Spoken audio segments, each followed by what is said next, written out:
I have to confess something before we even start today. I completely ruined a date last weekend because of one single word. Oh no, seriously? Yeah, seriously, it was so embarrassing. We were having this great dinner, and I was trying to be romantic, so I looked right at her and I said, uh, even if you are beautiful, I love you. Oh wow. Right. That's a rough one. She got so mad. Because I guess it sounded like I was saying she isn't beautiful yet. Like, maybe someday she will be, but right now, nope. Exactly. I mean, you basically told her she was a hypothetical. You needed to say, even though you are beautiful. Right, because she is beautiful. Reality, not imagination. Man, I felt like such a fool. Well, hey, at least you provided the perfect introduction for what we're talking about today. True. Welcome to today's deep dive, everyone. We are thrilled you could join us, and our mission today is to figure out how to navigate some of the tiniest, most easily confused transition words in the English language so you don't make the same mistake I just did. Those words being even if and even though. Exactly. And to do this, we've gathered this massive stack of sources. I mean, it looks a little intimidating at first glance. We've got Michael Swan's classic academic textbook, Practical English Usage, alongside some really practical ESL lesson plans, YouTube transcripts, and these highly passionate debates from Stack Exchange. Don't forget the linguistic insights from grammar tools like Enneagram and Ledwig.guru. Right. And for you listening right now, whether you're drafting a high-stakes email to your boss or prepping for a major presentation or just trying to not insult your date, Always a good goal. mastering these subtle phrases is the ultimate shortcut to precise communication. Swapping just one of these words can literally shift your sentence from a cold, hard reality to pure imagination. It's amazing how much heavy lifting those single tiny words can do. Oh. We use them constantly, often without a second thought, but they act as this absolute boundary line. And what I found really interesting in the data from the Ludwig.guru source is that native and non-native speakers alike they constantly use these terms interchangeably. Oh, all the time? We tend to just throw them into sentences, assuming they mean the exact same thing. That interchangeable usage is where the trouble really starts. The Ludwig.guru data highlights this common psychological trap. Because both phrases start with the word even, our brains just categorize them in the same mental bucket. Sure. But structurally and honestly philosophically, they have completely different meanings. I like to think of it like this. Even though a photograph is a photograph, it's real. It captures exactly what is happening, even if is a drawing. You're just imagining it. Oh, I love that. A photograph versus drawing. Okay, let's ground this in a practical example that we pulled from the J. Forrest English YouTube channel and the Talk English source. They both use these weather scenarios to illustrate the divide, which is, a classic, relatable way to look at it. The rain examples. Right. So imagine scenario A. You're standing in your living room, you look out the window, and you see that it's absolutely pouring rain. The streets are flooded. You grab your coat and you say, even though it is raining, I am going for a walk. The photograph. It's real. Exactly. Now let's look at scenario B. You're in that same living room. You look at the window and you see some dark clouds gathering. It isn't raining yet, but you know it might. You grab your coat and you say, even if it rains, I am going for a walk. What's fascinating here is the underlying grammatical mood of those two sentences. The Stack Exchange discussion we analyzed breaks this down beautifully. Yeah, that thread got intense. It really did. You can actually see the users debating the mechanics of it. But they use two specific linguistic terms to categorize what's happening here. Yeah. The realist mood and the irrealist mood. I did notice that debate in the forum, and it gets pretty heated for a grammar thread. I mean, people were arguing based on how the sentences felt to them. Right, native intuition. Yeah, but the linguistic terms actually clarify the psychology behind it. Let's translate those terms for our listeners. Even though operates in the realist mood, like reality. It's used for a situation that is an established fact. So when you say even though it is raining, the rain is happening. It's undeniable. Undeniable reality, you're acknowledging that reality, but you're stating that it won't dictate your actions. Precisely. You are conceding a fact, but denying its typical consequence. Now, on the other side of that coin, even if operates in the irrealist mood, the prefix IR, meaning not. Not real. Exactly. It's strictly hypothetical. You're conjuring an imagined scenario, even if it rains. I mean, it might pour, the clouds might clear up, and it might stay completely dry. Right. The outcome is unknown. Right. But you're stating that regardless of which reality ultimately thinks to pass, your action of going for a walk remains constant. It's a subtle shift in vocabulary, but it completely changes the world you're describing to the person listening to you. One is an established historical event, the other is a floating possibility. The drawing. Right, the drawing. Okay, let's unpack this a little further. What is the word even actually doing in these sentences? Why do we even need it, rather than just saying though or if? To answer that, we have to look closely at the Daily Step audio word study and Michael Swan's textbook. Both of these sources point out something critical. The word even, on its own, acts as an adverb. Okay. Its entire grammatical purpose is to show that something is surprising, unusual, unexpected, or represents an extreme limit. It essentially acts as a contrast amplifier. Yes. It signals to the listener that you know what the baseline expectation is, and you are actively subverting it. The Daily Step source gives a highly memorable example of this. Imagine you have a friend who's on a very strict diet. They've cut out all sugar, all processed carbs. The diet example, yeah. Right. So you might observe them at a party and say, she won't even eat one biscuit. That perfectly illustrates the extreme limit. Avoiding an entire chocolate cake is the baseline expectation for someone on a diet. That wouldn't require the word even. Right. You just say, she won't eat the cake. Exactly. Right. But avoiding a single, tiny, plain biscuit, that pushes the scenario to the extreme edge of expectation. That's surprising. I saw another great example in the sources that illustrates the unexpected nature of the word. Even a child can do it. Oh, that's a good one. The expected reality there is that the task requires an adult's cognitive or physical skill, right? The surprising fact that subverts our expectation is that a child possesses the ability to complete it. So even isn't actually a conjunction by itself. No, it's not. It has to attach to a functional word like if or though to take that surprising extreme energy and apply it to the contrast. That's the architecture of the phrase. Yeah. It takes the baseline contrast provided by though or if and just dials the intensity way up. But understanding that amplification leads us directly into a massive trap that the Daily Step source warns about. The standalone if trap. Yes. It's a trap that causes serious friction in professional and personal communication. Yeah. It's the stark difference between using even if and just using a regular standalone if. This is where the structural differences really matter. The sources use this excellent scenario about scheduling a party.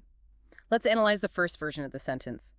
My brother will not come to the party, even if you change the date. Okay. When I read that, it sounds like a complete shutdown of negotiation.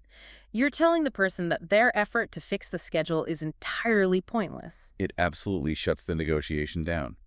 Because the even is amplifying the futility of the condition. It means your action changing the date has zero bearing on the outcome. Because he's going to be out of the country, or maybe he's just stubbornly refusing to attend. Right. You could change the date to next week, next month, or next year, and the outcome remains locked in. He isn't coming. Now, let's contrast that with the second version of the sentence, which drops the word even entirely. My brother will not come to the party if you change the date. Totally different reality. Completely. If I receive that message, my immediate takeaway is that the brother wants to come and he will attend, provided I leave the schedule exactly as it is right now. Changing the date is the specific action that creates the conflict. That's the crucial distinction. In the first sentence, changing the date fails to fix an existing problem. In the second sentence, changing the date actively causes a new problem. Wow. Yeah. This is exactly why the Daily Step source warns learners not to treat even if as just a slightly more emphatic or dramatic version of if. They aren't just differing in tone, they are structurally altering the cause and effect relationship of the entire scenario. However, and there's always a however with English, because English is a living language that loves to bend its own rules under pressure. Michael Swan's text highlights a really fascinating exception to this rule. Oh yes. Swan points out that in highly dramatic, high-stakes, or intensely emotional contexts, people will occasionally use if when they structurally mean even if. Like the theatrical example. Right, the classic example is someone shouting, "I'll do it if it kills me." I love that. It's a great example of language prioritizing emotion over strict logic. Because grammatically, they aren't saying that their death is the mandatory prerequisite condition required for them to complete the task. I will only do this provided that I die in the process. Exactly. That makes no sense. Right. What they're actually conveying is, I will do it, even if the extreme, highly surprising, and ultimate consequence is that it kills me. But Swan makes it clear that this is an idiomatic exception driven by emotional intensity. In everyday, non-theatrical communication like writing an email or discussing project parameters, you really need to keep the boundaries between if and even if strictly maintained. Absolutely. Okay, we've thoroughly mapped out the dividing line between even if and even though, and we've navigated the trap of the standalone if. But our sources feature a few other transition words that live in this exact same confusing neighborhood. Well, they'll bring them in. Yeah, let's expand our arsenal here. The Advanced Consulting Lesson Plan introduces us to the word unless. Unless is a highly efficient word. It essentially means except on the condition that. It allows you to state a firm plan while simultaneously carving out the one specific scenario that would void that plan. The lesson plan uses a very clear example. Theo will play tennis on Sunday unless it rains. Okay. So we have an established plan, Theo playing tennis. The only thing that will disrupt that plan, the single accepted exception, is the presence of rain. Exactly. It functions almost identically to saying if it does not rain. Then we move into phrases like despite and in spite of, which we pulled from the IDP IELTS source. Right. These are particularly important for academic writing or formal communication. Semantically, they mean essentially the same thing as even though, but they demand a very strict, completely different grammatical structure. And grammatical structure is often where the cognitive load gets heavy. I want to break down why these words behave differently. How does the structure actually change? It all comes down to the words that immediately follow the transition phrase. Even though Gokala operates as a subordinating conjunction that introduces a full, complete clause, that means it requires both a subject and a functioning verb. Okay. For example, even though she was tired, you have she as the subject and was as the verb. A complete miniature thought. Right. But the IDP IELTS text emphasizes that despite and in spite of function as prepositions. They cannot legally take a full clause. No, they can't. They can only be followed by a noun, a pronoun, or a gerund, which is, an ing verb acting as a noun. That's the structural hurdle most people trip over. You cannot say, despite she was tired. It sounds so wrong. It does. You have to compress that entire clause into a single noun phrase or a gerund phrase. You have to say, despite being tired, she continued working. The word being acts as the gerund. Or you could use a pure noun phrase. Despite her exhaustion, she continued working. It's essentially an efficiency hack in the language, even though it gives you the luxury of writing out the full sentence with a subject and verb, whereas despite forces you to pack that entire alternate reality into a neat, compact noun package. That's a great way to look at it. Now, what about the phrase even so? The Daily Step and Swan sources both spend time on this one. Even so is structurally unique compared to the others we've discussed. It doesn't join two halves of a single sentence together. Oh, it doesn't. No, instead, it acts as a bridge between two entirely separate sentences. It responds to a previously stated established fact, and it essentially means, however, still. Let's look at the example they provided. The weather was bad. Even so, we enjoyed the trip. See how that works? Yeah, you are stating the harsh reality first, placing a period to end that thought, and then using even so at the start of the next sentence to introduce a surprising contrast. It's a great tool for pacing your communication. It forces the listener to fully absorb the first reality before you subvert their expectation with the second statement. Okay, we've covered a tremendous amount of ground here, from irrealis moods to the mechanics of gerunds. Here's where it gets really interesting. Oh, I'm ready. I want to put this into practice to help lock it in. We found a highly practical interactive exercise in the Bilingual lesson plan source. It was originally designed for upper intermediate ESL adult learners, but honestly, it serves as a brilliant cognitive brain teaser for native speakers too. We'll call it the Bilingual drill. I like a good drill. Walk us through how it works. For you listening, try to play along and formulate the answers in your head. I'm going to state a definitive fact to our expert here. If the fact I state is currently true for them in real life, they must reply using even though. The realist mood. Exactly. And But if the fact is false, they have to shift into the irrealis mood and use even if combined with the second conditional. Okay, let's pause and clarify the second conditional aspect real quick, because that's crucial for the drill. The second conditional involves using past tense verbs or modal verbs like would or could to discuss hypothetical situations. Which is kind of weird if you think about it. Why does the language require us to use past tense or words like would when we're talking about a hypothetical present or future? Because the irrealis mood demands psychological distance. By shifting the verb tense away from the simple present, you are signaling to the listener's brain that you are stepping out of current reality and into an imagined space. You're creating a buffer zone. A buffer zone. That Yeah, makes perfect sense. The grammar is actively building the hypothetical world. Okay, let's run the drill. I'm ready. Statement number one, I am going to state it as a fact. You live in Rome. All right, since it's an established reality that I do, in fact, live in Rome, I have to use the realist mood, I'd say. Even though I live in Rome, I almost never visit the Colosseum. Excellent. You acknowledge the true reality, but subvert the expectation that you constantly visit the tourist sites. Okay, statement number two. I'll state this as a fact. You have a pet cat. Well, I don't own a cat. That is a false fact for my reality. So, I must use the hypothetical phrase and the second conditional to create that psychological distance, I'd reply. Even if I had a cat, I would prefer to have a dog. You used had and would. You don't have a cat, but in the purely imagined world where you do, your underlying preference still wouldn't change. Exactly. This drill perfectly highlights the constant rapid-fire mental gymnastics required to use these words correctly. You have to constantly assess the state of the world in real time. Is the thing I am talking about actually happening, or am I just imagining it? And if we connect this to the bigger picture, this real-time assessment is exactly why AI-driven grammar tools, like Anygram, which was one of our key sources, emphasize context so heavily over simple spell checking. Right, because spell check can't fix reality. Exactly. Using the wrong word here doesn't just make you sound slightly ungrammatical or clumsy. Yeah. It literally changes the fabric of the reality you are describing to your listener. A machine can't just look at a sentence and know if it's correct. It has to understand the actual reality of the user's life. Let's contextualize that with a workplace scenario. Imagine you're in a crucial end-of-quarter meeting with your department heads.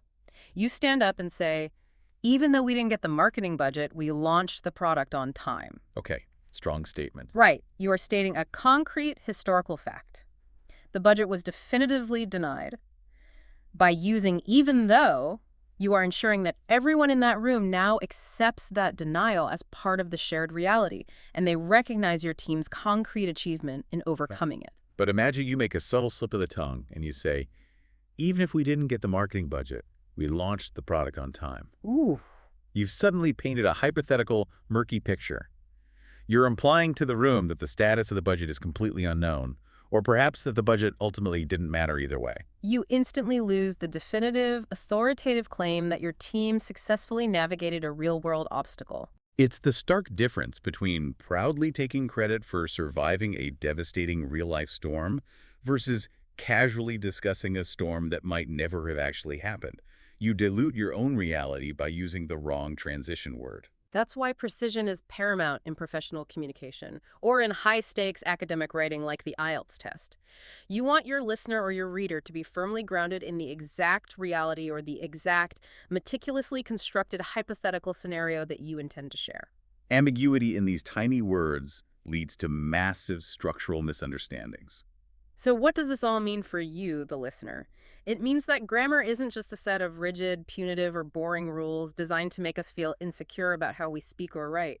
These tiny transition words are the invisible, foundational architecture of how we share our internal world with others. They are the signals that tell the people around us what is hard, undeniable fact, and what is just floating around in the creative space of our imagination. Taking a split second to ask yourself, is this a photograph of reality, or is this a drawing of my imagination? Before you deploy a word like though or if, can completely transform the clarity, authority, and impact of your communication. This raises an important question, though. It's a provocative thought I want to leave our listeners with today. We spent this time analyzing how changing just one tiny word like swapping though for if can completely shift a sentence from a hard, objective reality to a pure, imagined hypothetical. Yeah. It makes you wonder how many other tiny, seemingly insignificant words are secretly coloring the way you perceive the truth every single day. When you read a headline in the news, or listen to a persuasive sales pitch, or even when you're arguing with a friend over a memory, what other invisible grammatical architecture is quietly building the reality that you are accepting without question? That is absolutely something to chew on. The words we choose literally build the worlds we live in, and the words others use build the worlds they want us to believe. Thank you so much for joining us on this deep dive into the surprisingly deep and consequential waters of English transition words. Keep questioning the information around you, keep examining the words you use to define your reality, and we will catch you next time.